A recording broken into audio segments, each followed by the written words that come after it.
contradiction ici. Et en fait, cette histoire a commencé en 1953, lorsque deux hommes au visage très satisfaits sont entrés dans un pub de Cambridge et ont dit à haute voix « Nous venons de découvrir le secret de la vie ». L'un d'eux était le biophysicien et généticien anglais Francis Crick, et l'autre l'américain, le biochimiste John Watson. Ils ont découvert la structure spatiale de l'ADN.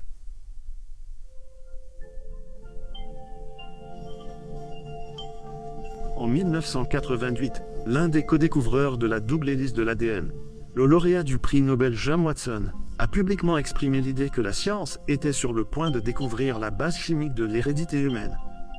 3 ans plus tard, des programmes scientifiques équivalents sont lancés aux États-Unis, leur pays, puis une organisation internationale pour l'étude du génome humain est créée.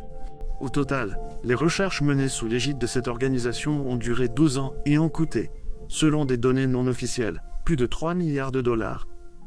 Les premiers résultats du décryptage du génome humain ont choqué les participants eux-mêmes. Il s'est avéré que sur 1,2 milliard de gènes, car c'est le nombre présent dans notre organisme, un nombre assez important de gènes sont communs avec les vers, et un gène sur 5 est commun avec les microbes. De plus, il a été établi que le nombre de gènes proprement humains s'est avéré être 3 fois inférieur aux prévisions, seulement 30 000. Si 100 000 gènes semblent insuffisants aux spécialistes pour assurer toute la diversité de l'organisme humain, que dire alors d'un tiers? Et pourtant, le décryptage du génome humain est devenu une sensation dans les domaines de la biologie et de la médecine, bien qu'il fût clair que ce n'était que le premier pas. La grande question est de savoir quel sera le prochain. Ces succès brillants, qui ont été accompagnés par la découverte de la molécule d'ADN, aussi paradoxal que cela puisse paraître. D'ailleurs, ce n'est pas paradoxal. C'est un phénomène normal, car toute grande découverte, tôt ou tard, s'épuise en quelque sorte, la saturation s'installe, puis elle devient un frein. Ainsi, l'euphorie des premières décennies concernant l'ADN se termine maintenant, aussi paradoxal que cela puisse paraître, et d'un autre côté c'est logique, par des choses assez moroses. Et ces choses moroses sont liées au fait que le grandiose programme Génome humain, qui a fonctionné pendant environ 10 ans,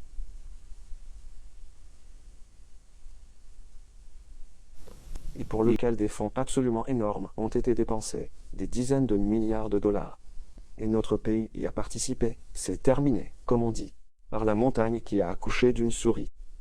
Tout biosystème possède des molécules d'ADN, y compris les structures quasi vivantes les plus simples comme les virus.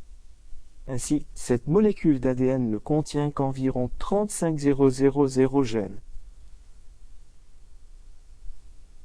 Et la notion de gène, voyez-vous, est déjà comme enfoncée avec des clous rouillés dans la tête du biologiste.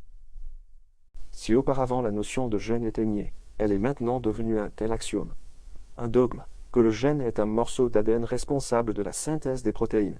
Et c'est tout.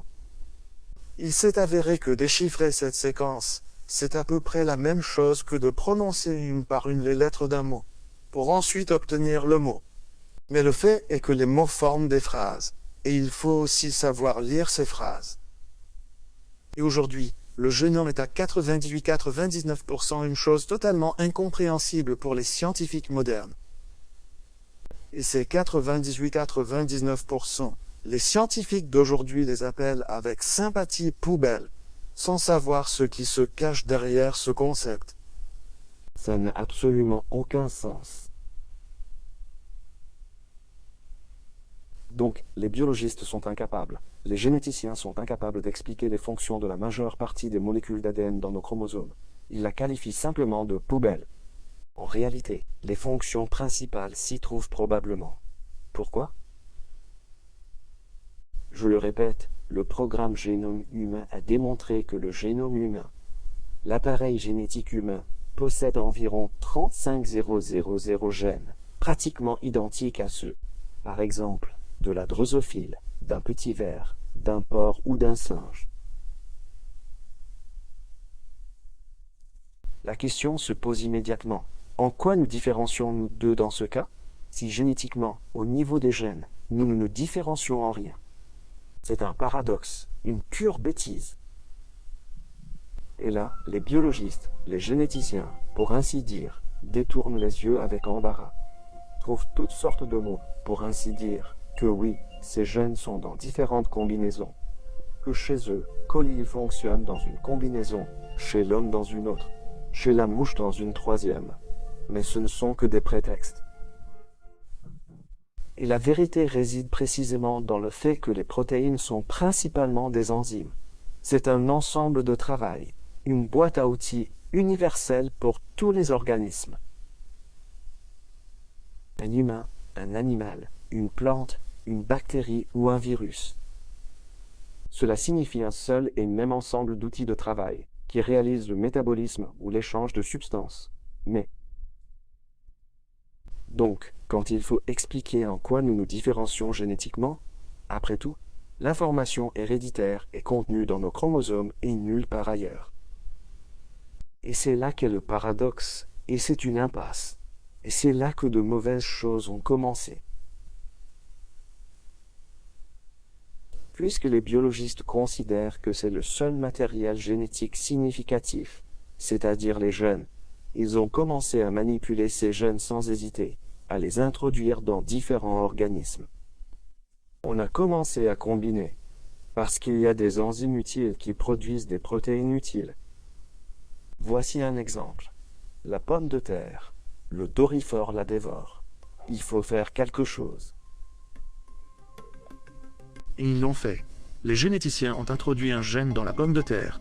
Ce gène code une protéine qui tue le dorifort. Il y a eu beaucoup de pommes de terre. Le dorifort ne la mange plus.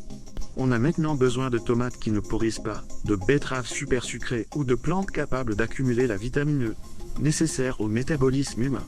Les généticiens développent et obtiennent des transgènes auxquels la nature n'avait pas pensé. Ils affirment que la culture de plantes transgéniques est rentable, car grâce aux modifications génétiques, ces plantes ne craignent ni les nuisibles ni les pesticides, et donc, elles ont un meilleur rendement, ne nécessitent pas de dépenses supplémentaires en produits chimiques, et sans elles, l'humanité serait menacée d'une famine inévitable. Mais revenons à la pomme de terre. Les écologistes découvrent que si l'on donne de telles pommes de terre à des souris, elles développent progressivement un cancer de l'intestin. Pourquoi donc? Pourtant, la génétique nous a dit que tout allait bien. Les amis, tout est normal. Il s'avère que ce n'est pas normal. Quel est le problème? Ils ne comprendront pas. Ils ne comprendront pas, justement pour la simple raison qu'ils ne tiennent pas compte des fonctions de cet ADN poubelle. Il s'avère que l'ADN poubelle joue un rôle très important.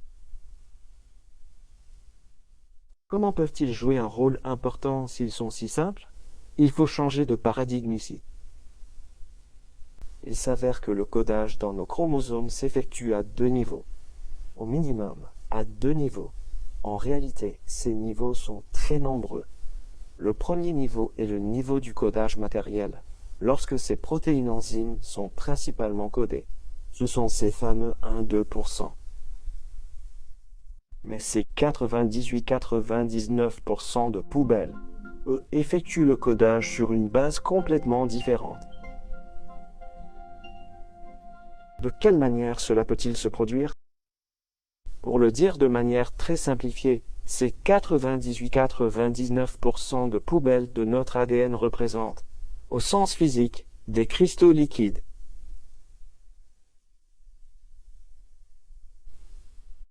Des cristaux liquides qui peuvent s'assembler en certaines structures physiques de type hologramme.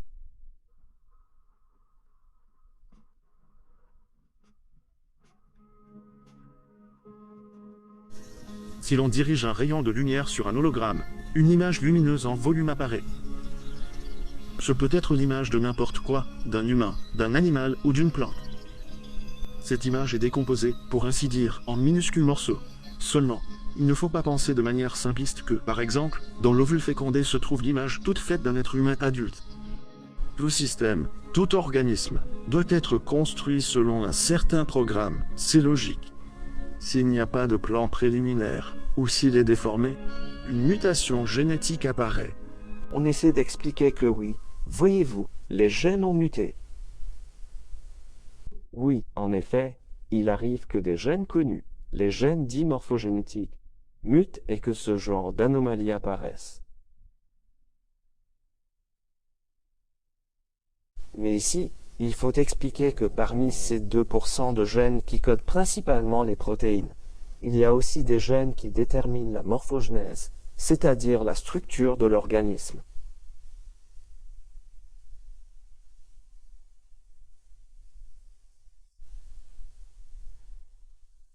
L'organisme se structure selon deux plans.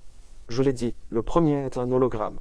L'hologramme est le plan, le modèle spatial qui guide la construction de l'organisme.